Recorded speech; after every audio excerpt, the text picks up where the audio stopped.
Jorge Masvidal and Nate Diaz are preparing to fight for the BMF belt. Dana White confirmed it. There was a little bit of hype going on around it, and Dana White was very quick to make sure to tell people that, no, this is going to simply be a one-and-done scenario. Let me give you basically the kind of quick background on this, right? Nate Diaz said he wanted to fight whoever the baddest, whoever the BMF is, right? That's who he wants to fight. By the way, Nate Diaz is, 23-11, somewhere in that neighborhood, if I remember correctly, and Jorge's record, not much better. Regardless, that's what he said. So they were getting ready to fight somebody else, and Nate Diaz sort of came up with the concept of, well, why don't we make this like a title fight? And they couldn't put one fight together, and then they were able to put this other fight together with Jorge, and then they were like, yeah, let's do this BMF thing. And Dana White said, well, how about I make a belt for you guys? That'll be cool. And kind of spun into that, basically. And then, of course, if you're going to do something that's like WWE, basically, right, the Hardcore Championship belt, then you get The Rock to present the belt at where? Madison Square Garden, which is technically, it's like Vince McMahon's building in the wrestling world, right? And that's exactly what this whole thing is to me. It's just a WWE thing. Because to me, MMA fighters are already BMFs. I mean, isn't it mano a mano once you get inside of that octagon? A cage predicated upon whatever promotion that you're fighting under.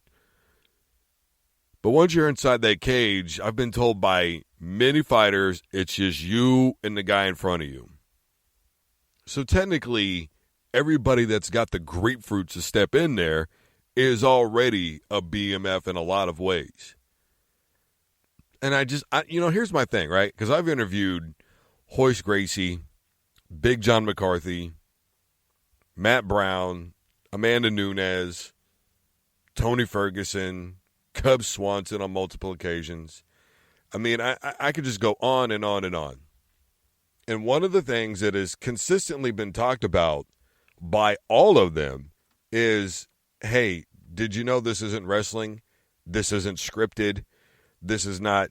I mean, they do everything that they can to avoid the whole wrestling thing, right? And then what happens? You got guys like Kim Shamrock and Steve Blackman and Ronda Rousey and Brock Lesnar that all participate in the WWE. Then you get this whole thing going on, right? And in case you don't understand the Hardcore Title reference to that, in case you were never a wrestling fan, back in like the late 90s to early 2000s, there was a championship belt that they deemed the Hardcore Champion.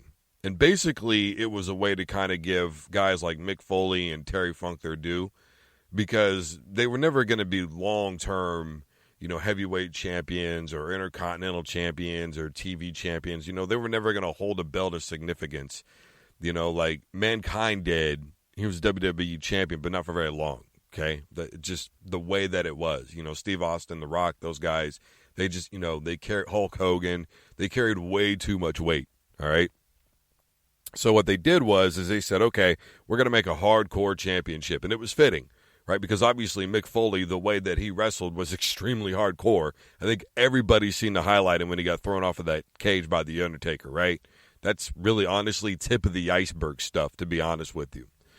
And so what this Hardcore Title became was you literally had to basically defend it 24/7, right? That was the thing. So you could be basically la la la la la. I'm chilling in my dressing room, and oh snap, here comes so and he's gonna nail me with a chair, and now the fight is on, bro. So now they're fighting. They would do crazy stuff, and they would pin each other, backstage on forklifts, and throw each other in mass bottles of water, and just basically wreck stuff, man. All right. That's what it was. It was the Hardcore Championship. And whoever won that was considered to be the most hardcore wrestler at that time, right? And so when I look at this situation, I see the same thing. And look, man, I've said for a long time that Nate Diaz has already got an issue with trying to be popular instead of just a fighter. He was the one who called out Conor McGregor to begin with. He told him he was taking everything he had worked for. You know, everything that McGregor did, he would kind of do. If McGregor said he was going to retire, first he said mission accomplished, right? That's what Nate Diaz's response was. And then he's like, oh, well, I'm going to retire too. And the thing about it was he didn't even understand that it wasn't even about him in any capacity at all. Nate Diaz tried to make that moment about him, but it wasn't. McGregor literally had a friend die in an MMA fight, or as a result of an MMA fight, right? That was why McGregor was like, man, you know what? I'm having second thoughts about this, right? And then, Nate Diaz comes in and tries to make it all about himself somehow, okay? And then McGregor says, well, you know what, man? I'm just going to go and do boxing. What happens? Not a week goes by, and Nate Diaz is doing videos where he's talking about getting his California boxing license.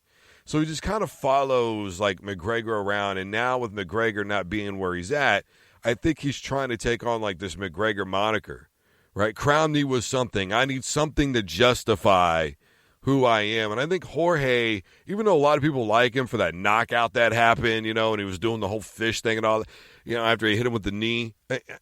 Look, man, I know that fighters, regardless of what anybody wants to say, sometimes they can still be kind of petty.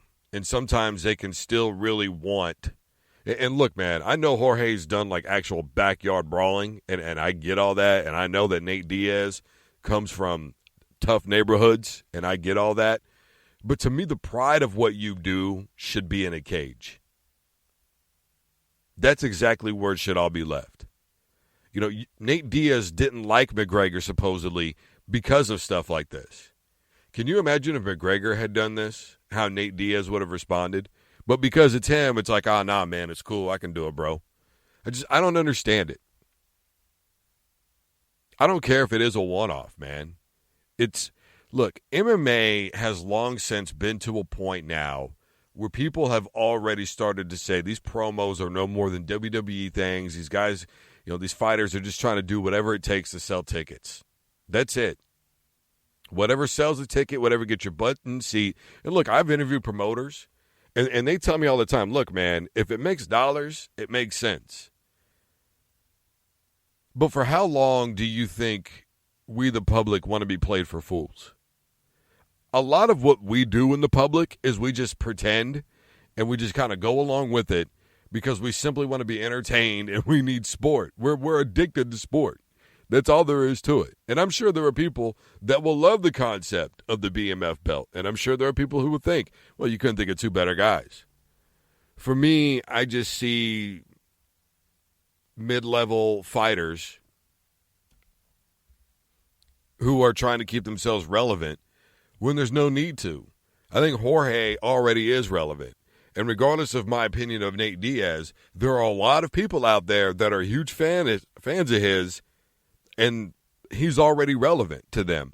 I think that it's gotten way too far. There was that whole shoving incident with Brock Lesnar and